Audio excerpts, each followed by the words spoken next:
Hey there, my name is Mike, and I'm learning Japanese. Hence the name of the channel, Mike Learns Japanese. I couldn't think of a more creative name, I don't know. So basically a little bit about me. I've been on YouTube for about 10 years now. I've been a YouTuber since like somewhere around 2013, and I've been doing it for like full time for like 8 years. I don't know the actual number of years, it's something like that. And so I have other channels on YouTube. My main channel is BG Mike, and I have like almost 4 million subscribers or something like that. And I have other channels. I probably have about 4 million subscribers with all my channels combined. And along the way, I decided that I also want to learn Japanese on top of running YouTube channels, which is not an easy thing to do. And so in 2019, I decided that I wanted to start learning Japanese. Little did I know the journey that it would be. And so I made this channel to not only document my progress, I kind of wish I would have started in 2019 this channel and documented my entire process, but I can't build a time machine and turn back time. So I thought, let's start it right now, because honestly, even though I've been studying for about 5 years, I do not consider myself fluent. And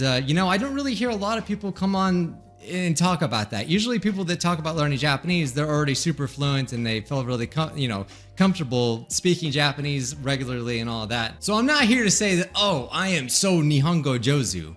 But I have learned a lot of lessons, and what I hope to do with this channel is build a community of fellow Japanese learners, because what I have learned is that I really love studying Japanese, and not only that, but just talking about it. So I wanted to build a community of fellow Japanese learners, right? This is like my official video on this channel. I made another video reviewing an app just because I wanted to talk about it, but I would consider this like my first official video on this channel. I wanted to talk about my journey up until this point, from 2019 to where I am right now.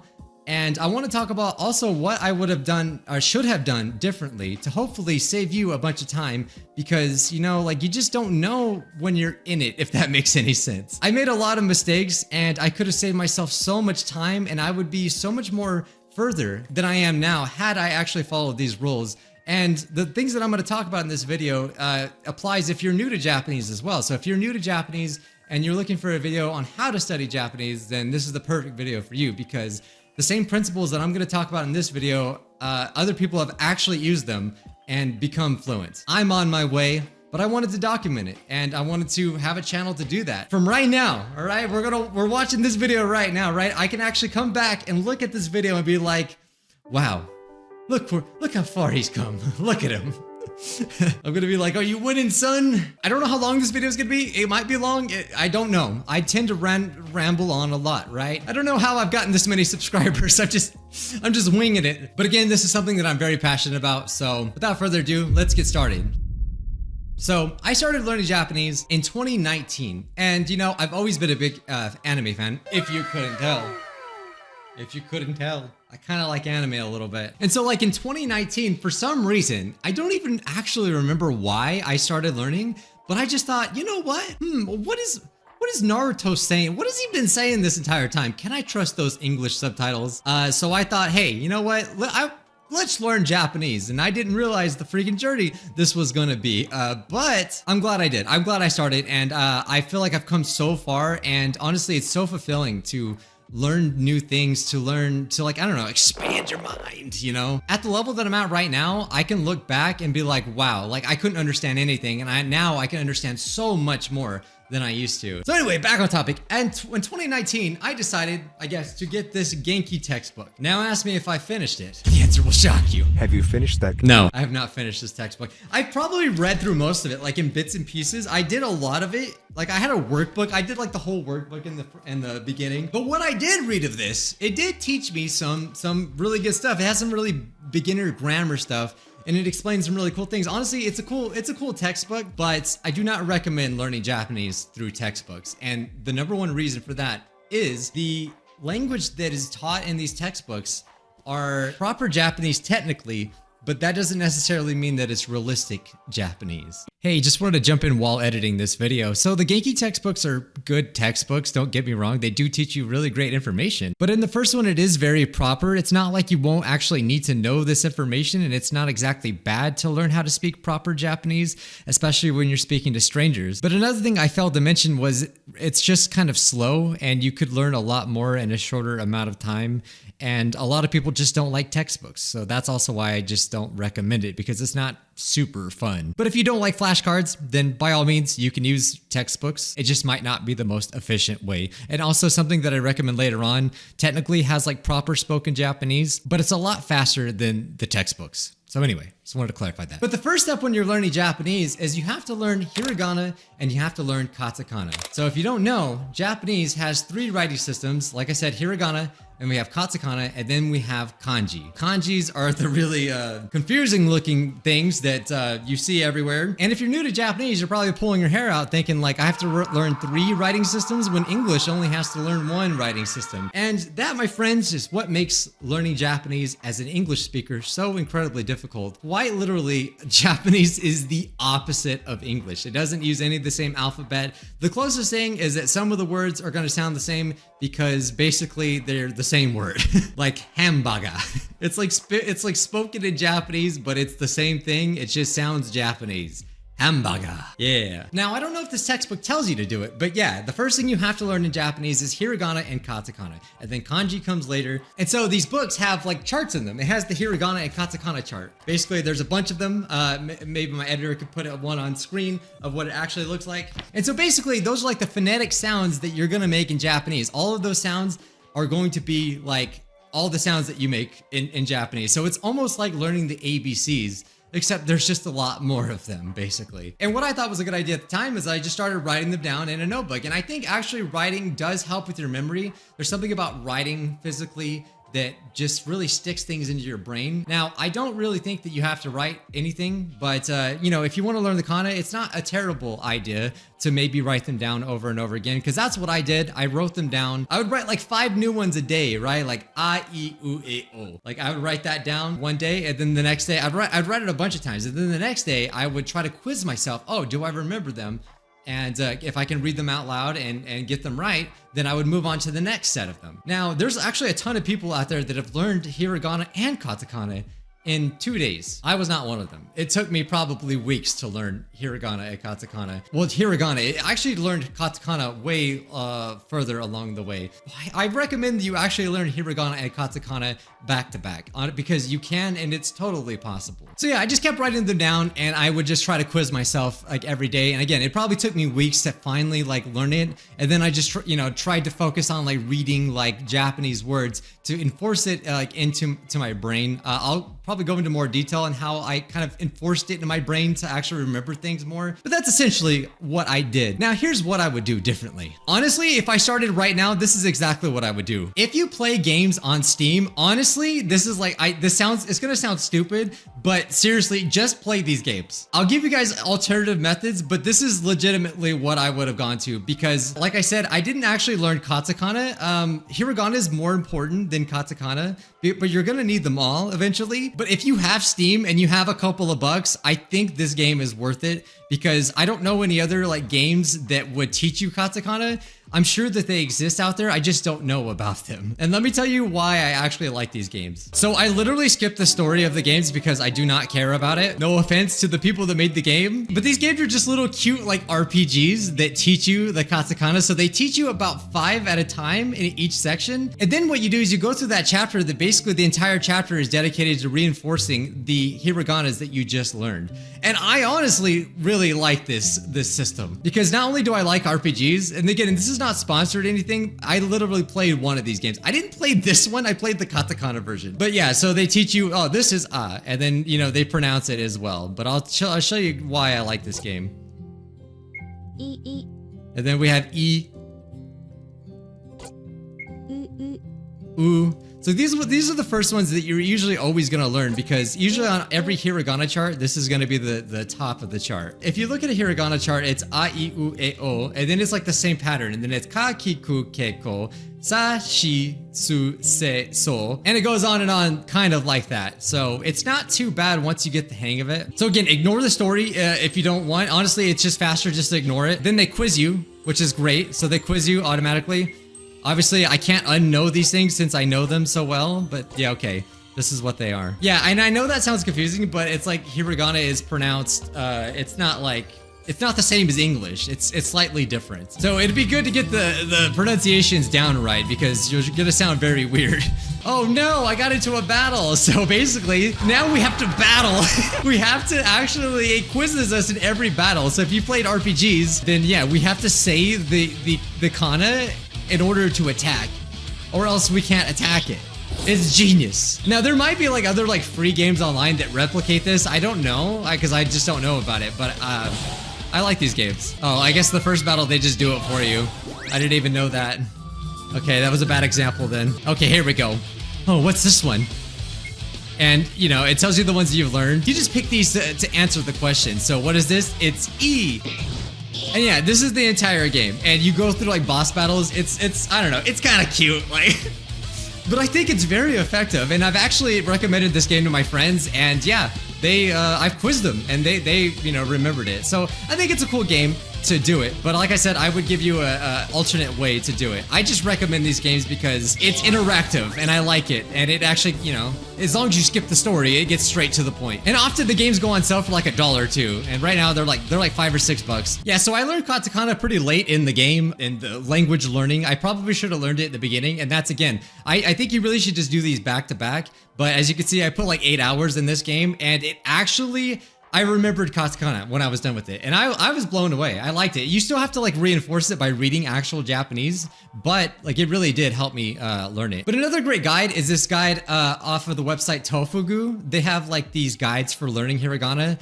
And what I like that they do is they give you like mnemonics, and they like give you these little stories. They even show you how it's pronounced and stuff like that. So really, it doesn't matter how you learn them as long as you get these in your head, because you're gonna have to learn especially hiragana. And I'll explain why hiragana is more important than katakana later. So like this one, it's like E looks like an eel. You know, it's funny. Like they make it look like birds and stuff like that. And you know, they give you these little stories. Mnemonics is what it's called, which is basically associating a story with the word that helps you remember it. It could be a dumb story, but it doesn't really matter as long as it helps you. Like here's an example right here, ku, right? Well, the bird makes the sound ku. It's brilliant, you know? And I think it's really good. So this is another great way of learning it, just going through this guide. And again, it's completely free. You don't have to spend anything. The games you have to spend money on. They also have a bunch of apps. Just go to like your app store and look for like apps.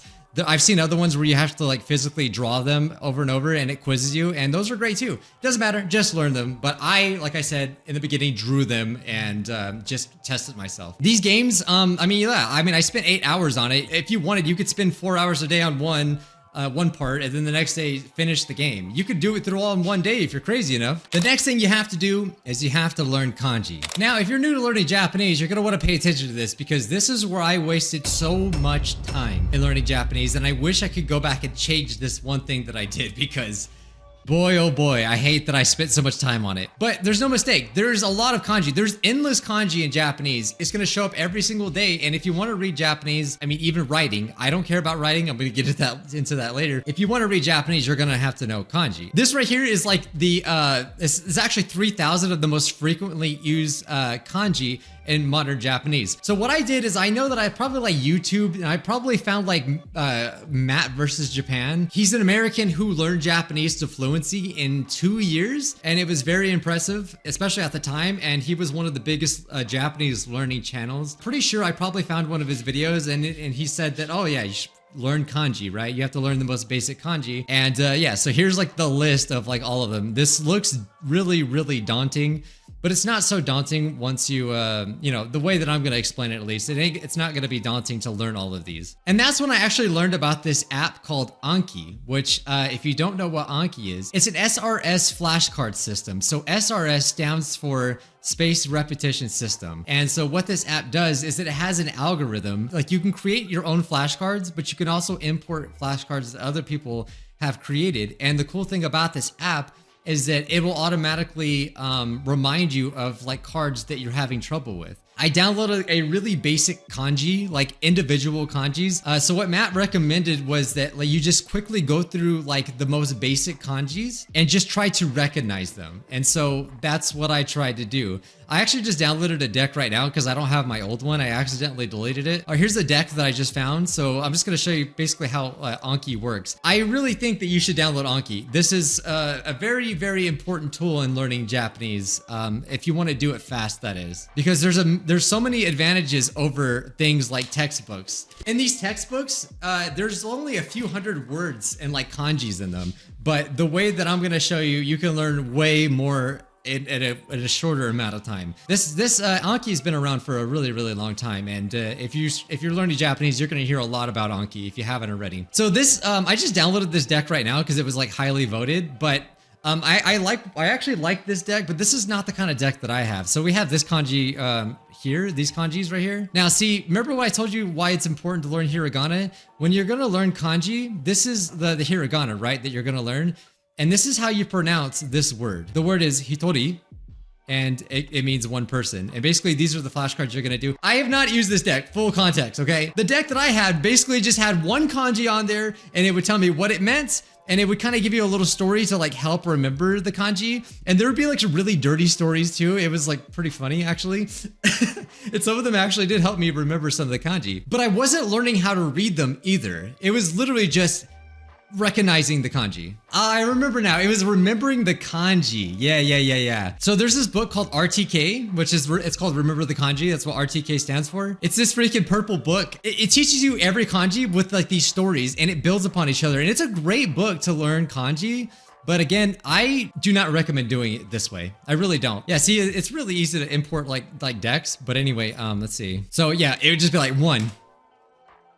And okay, I know this looks confusing, but this is it's just different fonts. It just gives you different fonts because yeah, there's different fonts in Japanese. So it gives you multiple, but basically this is the kanji for one. It's actually very easy because it's just a sideways one.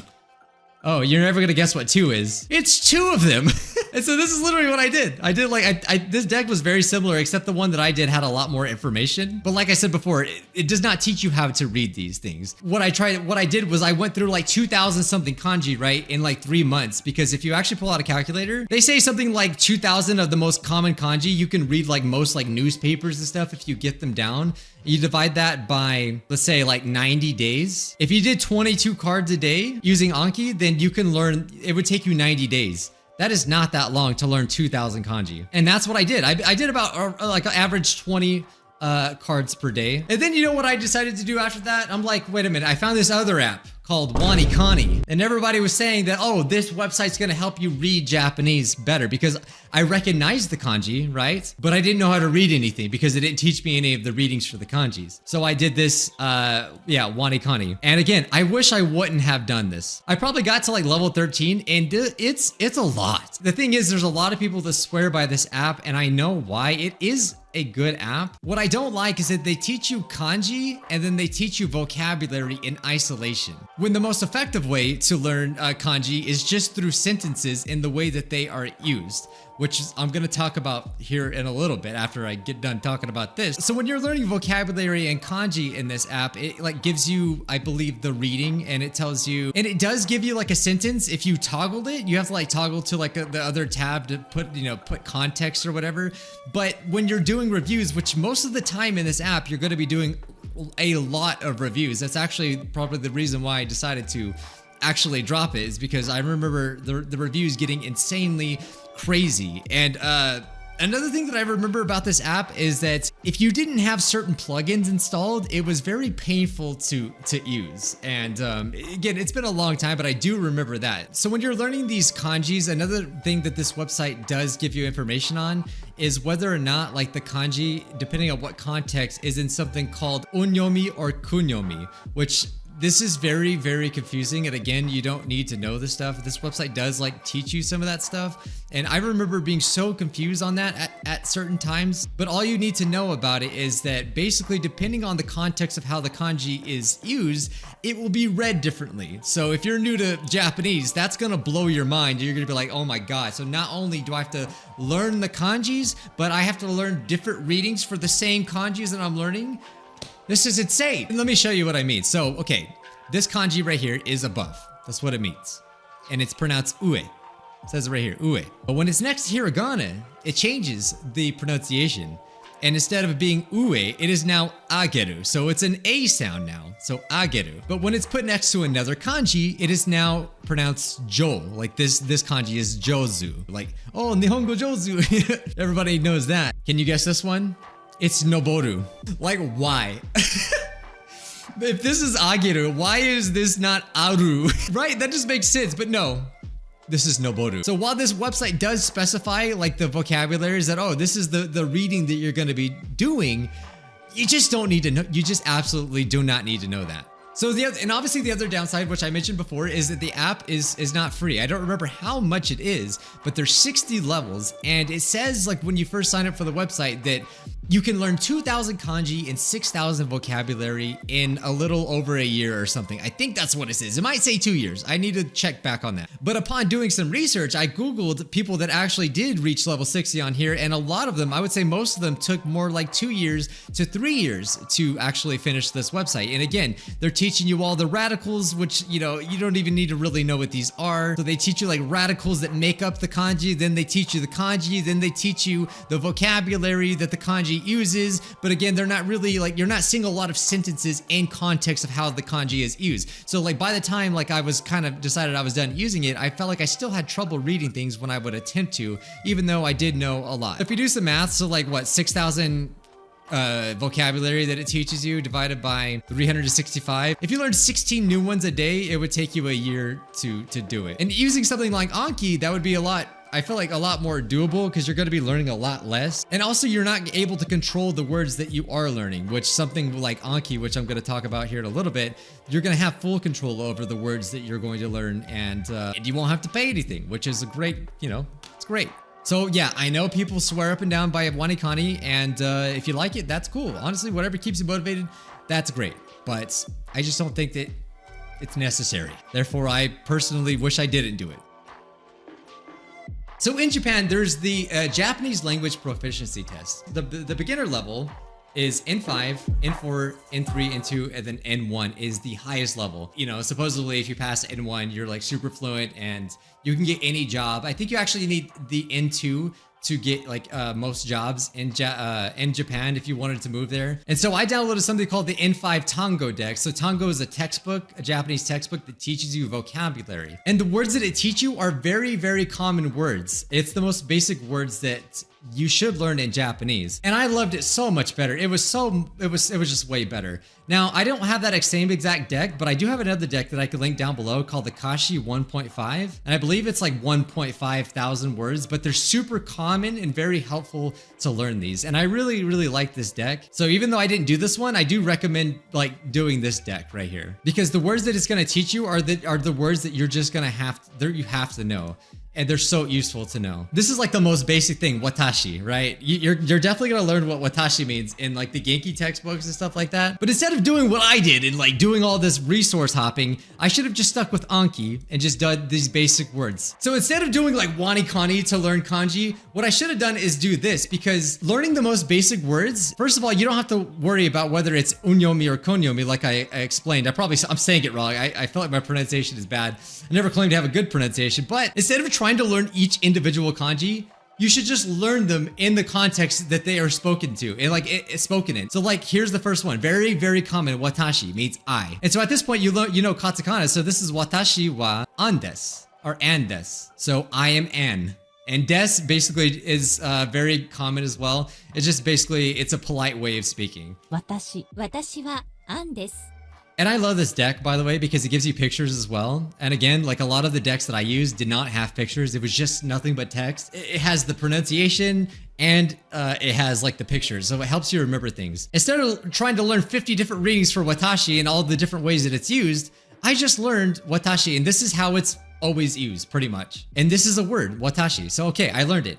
I'm not thinking about all the different ways to learn kanji like they taught you in Wanikani. So that's what I didn't like about it. Even though I made mistakes along the way, I did learn, and it did help me grow. You know, I learned not to do this. But if you just skip that whole phase of just like looking for all these resources and just do what I'm telling you to do, you're gonna save a lot of time. So when you download Anki, this is a plugin that makes it just say pass or fail, but in Anki, it actually will have 3 buttons and it'll say easy, like good, and then it says hard. You know, basically if the card was easy, you're gonna wanna pick easy, and then like good means that you know it, and then I think hard means that obviously you struggled on it, you didn't know it at all. And the way that Anki works is that if I fail the card, I just like this because it makes it easy to have just 2 buttons. It's either I know it or I don't. So let's just say I don't know Watashi, right? Oh, I just don't know what this is. It's my first time learning it. Then in a minute, it's gonna bring it back to me. And this is gonna be, I'm telling you right now, if you're new to Japanese, this is gonna be so hard to struggle with learning this, like these things. Especially when you're not used to reading. Like even though you know the things, you're gonna be like, anata wa Tomu-san. It's gonna be very painful, but the more you do it, it's gonna click and it's gonna get easier. All right, you just have to push through it. The most basic thing, just do 20 of these cards a day, and before you know it, like bam, in a few months, you're gonna know freaking over 1,000 words, almost 2,000 words you're gonna know that are used in every single day Japanese. So, anata wa Tom-san desu ka? Are you Tom? And he's pointing, yeah. So let's say, oh, I do know that word. Oh, yeah. Oh, wow, there's Watashi again. I remember it now. So I'm gonna pass it. And this is basically the whole thing. This is Anki. And so by learning these basic words, you're getting that foundation that you're gonna need to proceed and do a lot of, and basically the same thing, but then you're gonna be able to create your own Anki cards and make it more personalized, and it's gonna be really fun. So even though I didn't do this deck, I did like the Tango N5, which was very similar to this. It taught you a lot of the same stuff. This deck is just way better. That's what it's good for you. So if you're new to Japanese, I'll link this down below. You should go download it. Just do the things in the order that I told you to. Hiragana, Katakana, download Anki, do these words right here. And even if you don't understand the grammar, don't worry about it. Just do it anyway. Like, and if you don't know something, you can always look it up. Like if you don't know what the wa particle is, or like what it is, it's like the topic particle. You can feel free to look it up. But the cool thing about Japanese is that like you can go out of your way to study grammar. There's actually plenty of Anki decks out there and like grammar guides to help you learn. And I think you should probably look up the most basic stuffs like wa, des, you know, it's just like that basic stuff. But our brains have this function to basically put things together. So whether or not, even if you don't understand it, the more that you see it and use in different contexts, if you know the words, eventually the grammar will just start making sense to you. And I learned this by the YouTuber and polyglot Steve Kaufman, which if you don't know who Steve Kaufman is, he's like fluent in like 20 languages. Correction, he's not fluent in all 20 languages, but he is fluent in a lot of the languages that he knows. I believe he's conversational in 20 languages, but he's definitely fluent in things like Chinese, Japanese, French, English, obviously. And there might be more, but I'm not too sure. Either way, still impressive. This guy is a language learning master, and I think he didn't start learning languages like until like 50 or something like that. I don't know how old he is right now, but it's super insanely impressive. And basically what he preached, and again, around that time when I was studying Japanese, probably back in like 2019 or something like that, I found this channel. He's basically just a big proponent of reading. In this video, he talks about, he has a lot of videos talk about the same thing, but he does not study grammar. And I found that so fascinating because there's a lot of people, even like Japanese learners, even like Matt versus Japan, they said that, oh, you should go learn like grammar. There's a lot of grammar guides out there. So they would recommend grammar guides and stuff like that. And like, again, you can do that. There's nothing wrong with doing that, but it really won't stick until you just interact with Japanese more in the future. Like the more you interact with the language, with reading and stuff like that, the grammar will naturally start to make sense to you. Focusing on grammar takes too much time away from more useful activities. We should be spending our time massively listening and reading, and eventually speaking, even with mistakes. That's where our time should be spent. But a lot of language instruction focuses on grammar. Here's this rule. Here are some examples. Now we're going to test you on it. So a lot of time is devoted. Yeah, you basically get the point. You know, I think I'm going to trust the man that's learned like 20 languages. Books like Genki and stuff like that, you know, they do focus a lot on grammar. And again, it's good to know the basics. I learned the basics through stuff like this, but it's just not like necessary to go through it if you don't want to. Because honestly, most of the time grammar is just boring. You know, it's boring to do it. I honestly never really put a lot of effort into grammar, and now I can read and understand a lot of things. So even though I'm not at the level that I want to be at, it does actually work just to learn words and read them inside of sentences. So after you do all of these words, these basic words, there's a few paths that you can take. If you like Anki, I highly suggest that you keep doing it. And so while you're actually learning these basic words, what you should be doing is trying to like watch Japanese content, like anime. If you like anime, watch anime. If you like dramas, go watch like dramas and stuff like that. Play games in Japanese, but just try to immerse yourself as much as you can, like live your life as much as you can in Japanese, because the people that make the fastest results are the ones that actually do immerse themselves, even when you don't understand things. Another thing that Matt versus Japan did say is that you have to be able to tolerate ambiguity. So basically you have to be able to be okay not understanding everything, because again, your brain does all of the work eventually if you just cram it with enough input. Even if you don't understand things, just letting it enter your mind. And so after you're done with the basic stuff, you're gonna have a good foundation. And then what you could do now is start making either your own cards, which is what I did. I actually probably made like 200 of my own cards. Today, like when I was gonna make this video, I accidentally deleted my freaking deck and I was so mad about it. I don't even know how to get it back. But I do have another deck that basically, that will get the point across. So like when you're watching anime, you can make cards out of anime. Like, so there's like really cool easy ways to take screenshots. And so if you're going to keep using Anki, what you want to look for is, because you have that foundation with those basic words, you want to make your own anime cards, but you don't want to make just any word you don't know. What you want to hunt for is sentences with one new word that you didn't know. And again, you know, a lot of this stuff was from Matt versus Japan. I mean, there's a lot of history with this information. I could go into it, but I'm trying not to go into too many details. But this concept is called I+1. And so basically you don't want to overload your brain with too much like knowledge, right? Or else you can't like reliably learn something new. Live demonstration on how to create an anime card right here. Okay, so I found a sentence that you could do. So this is Death Note, and this is actually a cool anime website called Anime Melon. I don't know how legal it is. I really don't know. I'm not here to judge or anything. This is part of the sentence, but it's in like two different ways. But so this is mainichi. You say mainichi, mainichi. 毎日毎日 Onaji koto no kurikaishi. So it's just saying that like every day I'm repeating the same thing. Like the same things are repeating. It's like boring. If you watch Death Note, you probably already know. And so let's just say I don't know what kurikaishi means. 繰り返し So it means repeat. And so let's just say I know what onaji means, you know, onaji koto. So koto is like means thing, but I just don't know that one word, kurikaishi. So it's like, I know he's saying the same thing, but what is it? What does this mean? Oh, he's repeating the same thing every day. You see how that's much easier than if I didn't know the entire sentence and I'm just choosing a random word to learn. So here's what's cool about Anki and what you can do with this online dictionary, especially. It's called Yomitan, and basically you just highlight it. And if you have your Anki open, you just press plus. Bam, I just made this into a new word. And just like that, it actually put the word right here and it has the sentence that it was used in. Anki is highly customizable and you can change the cards however you want to put it in whatever order you want. But basically, this is it. And so what you can do is like edit, and let's just say I want to take a screenshot. Like you could take screenshots, right? And you can paste it right here. And just like that, there you go. And creating these cards like out of things that you like is great, because not only that, like you watched it, so you know the context is what it's happening. You can even record the sound as well. Now this does require like, you know, outside things that you need to install in order to record these kinds of things, but there's a lot of ways to do it. There's this program called ShareX, which allows you to quickly take screenshots and recordings. And so, yeah, that's what I'm using to do this. So let me show you. 毎日毎日同じことの繰り返し Technically, yeah, I realize that's not the whole sentence as well, but this is just an example.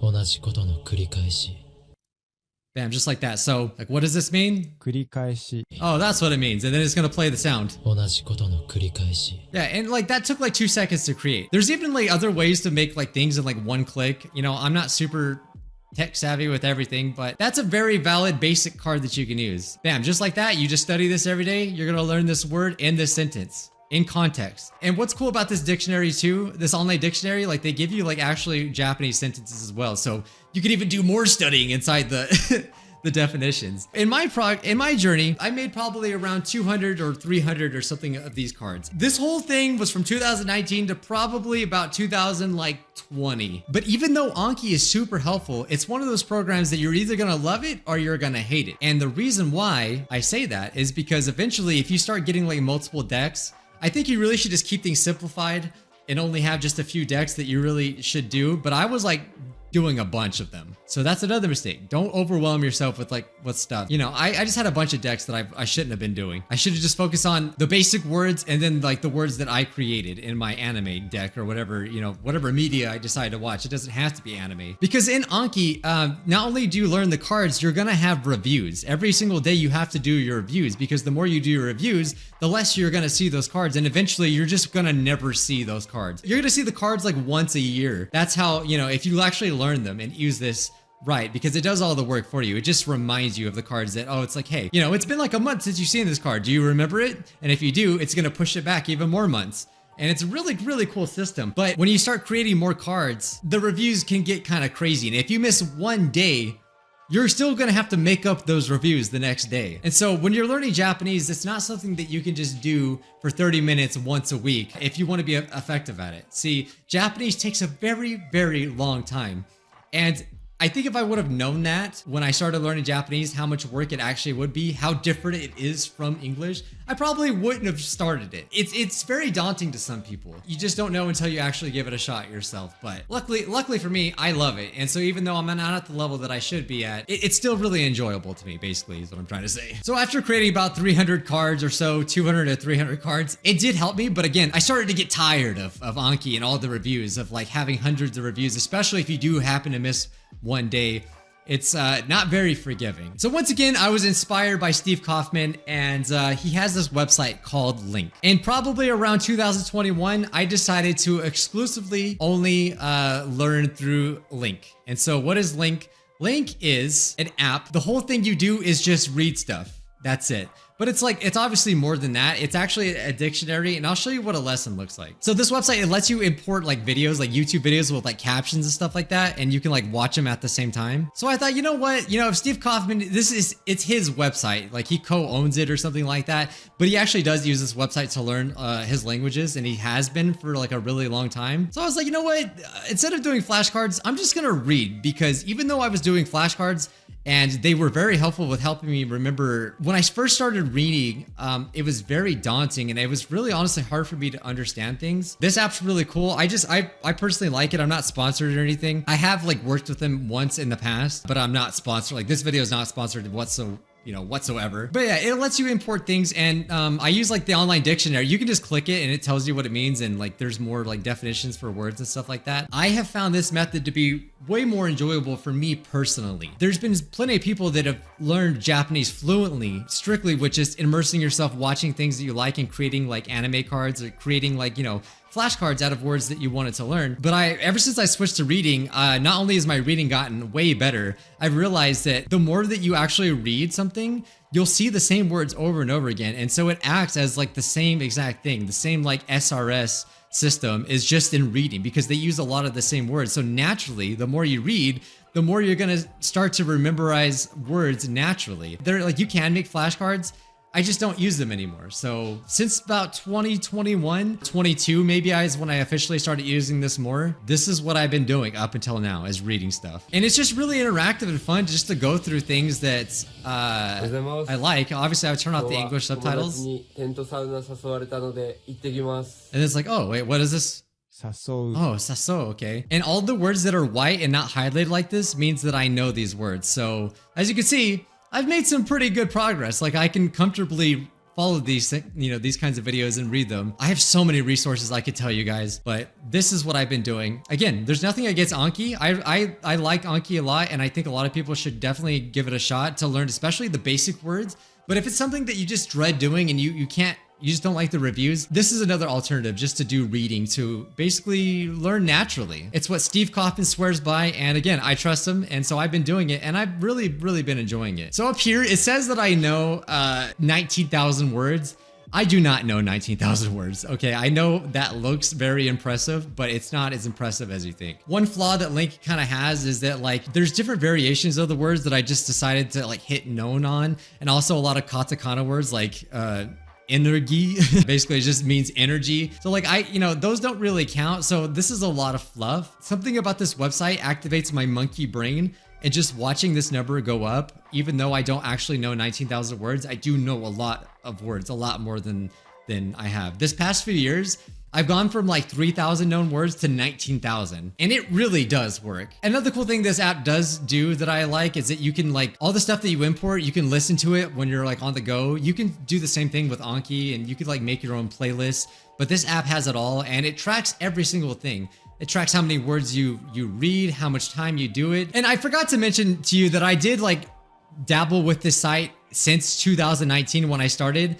I probably found like Steve Kaufman a lot earlier as well, and like I did download this and I tried it out a little bit, but I did not take this seriously until about 2021 or so. And since then, I've read about like 5 million words, and I've put about 1,300 hours in so far of study time. Now, here's one of the most important tips that I'm going to give you in this video, and one of the reasons why I'm not fluent yet. The reason why I don't know as much as I know right now, even though I've been studying for 5 years. As I said in the video, you could see a problem. I did a lot of resource hopping and I tried different things. There's other apps that I've used too that I haven't even told you about. I was just always thinking like, oh, this next thing is going to be the thing that teaches me. But in reality, like Anki is enough. So just like Anki and immersing yourself in Japanese as much as you humanly possibly can every day is the key here. If you're not like continuously getting Japanese like into your brain one way or another just by watching things even when you don't understand them. So like you don't have to make flashcards all day long or anything like that. As long as you make at least like 20 per day or so like that, and just spend the rest of your time either playing games in Japanese, watching anime, just immersing yourself, it's a lot more fun than just going through boring textbooks. And so my biggest mistake when I was learning Japanese and I was doing all these things that I was explaining to you, I would do like Anki for like probably like 30 or 40 minutes a day. I would just do my reps and I wouldn't miss them, right? Which is great, but then I wouldn't spend my majority of my time watching Japanese, trying to just live inside the language. That's one of the most important things. Live inside the language as much as you can. I have so many of my subscribers who did not speak English, and they've told me that they've learned English just simply by watching and consuming YouTube, like my channel, which is crazy. And if you think about it, that's how babies learn. Like, how did we learn to speak English? Like, surely we went to school and that did help, but even before kids go to school, they know how to speak a language, because for hours and hours and hours a day, they're talking to their mom, they're watching movies, they're watching freaking, oh God, now they're watching Cocomelon. I don't know about that one, but like I would watch like Toy Story and all these goofy movies. Like I'd watch so many movies over and over again. And eventually, again, just like I said with the grammar, your brain is an instrument. It just absorbs and it makes sense out of everything. You start to realize that, oh, you say this way. And like, even now, I can't even tell you why I say the things that I do. It was just ingrained into my brain over and over again. That's the right way to say it because everyone else says it like that. But the reason why Japanese is so damn hard is because it's so much different from English, but it's the same concepts. Get it into your brain as much as you humanly can, and don't make the mistakes that I freaking did, okay? As I said before, I've been like a full-time YouTuber for a long time. It takes a lot of work to run YouTube channels, to do all that work, and to spend time with family and friends and everything like that. But especially if you're younger and in school and you have all this time in the world, like I wish at 15 I would have learned Japanese, because the more time you spend in a language, you're gonna be fluent. I've been talking about Matt versus Japan. Basically, his example is that he, in 2 years, learned Japanese by doing these things that I've been telling you. He would spend 8 hours a day immersing himself in Japanese. Now, the reason why I'm not fluent, even though I've been technically studying for 5 years, is that for probably the first 3 years, I've been spending like 30 minutes on average a day. Let's just say give or take an hour. If you Google how long it takes to learn Japanese, you're gonna get a lot of results, but like basic ones will say something like it takes like 2,200 hours of study. And I think it means like classroom hours, which means like you spent this many hours in a classroom where you're intensively studying. And if we go back to my example where I was doing only like, let's say maybe on average like 40 minutes a day for a long time, 40 minutes times 365 divided by 60, that's only 200 hours a year. And this is the thing that I did not understand. Like, I don't know why. It's like I was following the steps, but I couldn't get this into my brain that I just wasn't spending enough time immersing myself in Japanese and studying. So you have to ask yourself, how long do I want it to take to learn Japanese? And it requires sacrifice. And it's not easy. It's simple concepts, but it's not easy to be able to spend that time. Not everyone has that time. So, you know, it's harder for other people. If we go back to the example of Matt versus Japan, who learned Japanese in 2 years, like you pretty much cannot learn Japanese to fluency in less than 2 years. I think that is like the record speed run for people. So like 8 times 365, bam. 1 year is 2,920 hours. Instead, I wasted a lot of time playing video games that I didn't need to play. I would study Japanese on the side, but I didn't realize how important it was to study for longer. So now I try to do like an hour to 3 hours a day if I can. And I cannot tell you how much it has progressed. I've gotten so much further, like the things that I understand, how many words I learn now, it's crazy. That's why in 5 years, I'm not fluent yet. And then I haven't even touched on speaking. I keep talking about Matt versus Japan, I know, but it's just a good example because he actually did it and he did it with Japanese. There's a lot of debate of like starting learning how to speak. Like some people think you should start learning how to speak from the very beginning. And then other people will say, well, that's not good to learn how to speak from the very beginning because if you start trying to speak without knowing like anything, your accent's gonna sound really bad because you haven't got enough input to know how things are correctly said and things like that, which I kind of believe that, you know, halfway. I'm somewhere in the middle. So all the time that I've been spending in Japanese has been with input and just like reading. So my speaking is probably my worst subject. I can definitely speak a little bit, but it's nothing crazy. It's a different skill that you have to put time into. So even though my speaking is probably my worst subject when it comes to learning, you know, Japanese, which is obviously gonna be like the end goal, I want to be able to speak with people. I decided I'm going to make it a series so I can look back and go from my speaking now to being completely fluent. So I'm gonna do like a video of like me trying to speak at the level that I'm at now. I'm gonna try to record my sessions of me actually speaking. It's gonna be really cool and really interesting. So if you do spend 8 hours a day studying Japanese, it is said that eventually you will just be able to start speaking because you put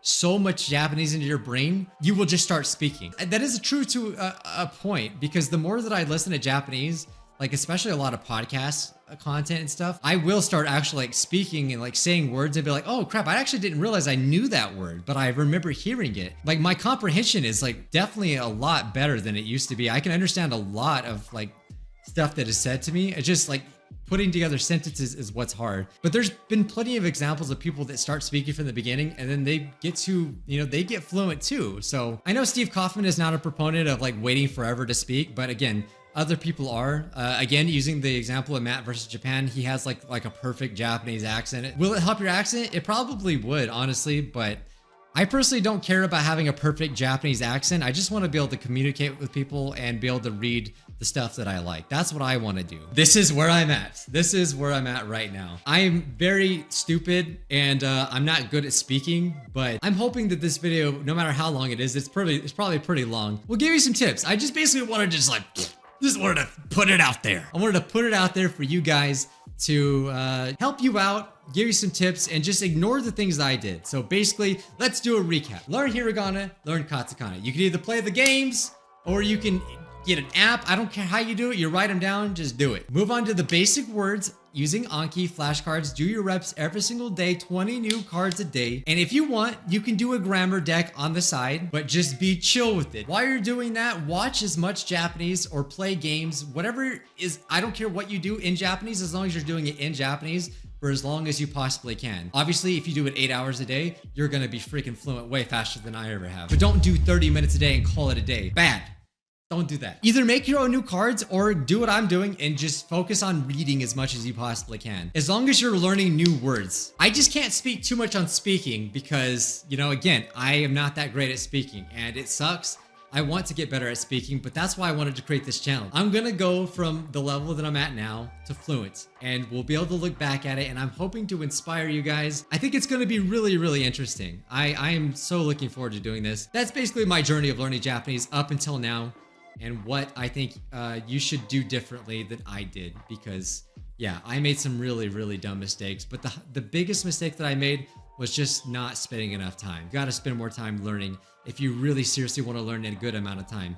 Because at the rate that I was going, I'll never be fluent if you're only spending 30 minutes a day. Not enough immersing yourself in the language. Subscribe, it would mean a lot. I'm sorry if I'm bad at speaking. I'm not gonna make this video anymore. This is it. This is the video. Hopefully my editor will make something good out of this. All right, now stop watching this video and go freaking immerse in Japanese, all right? And I will too. Bye now.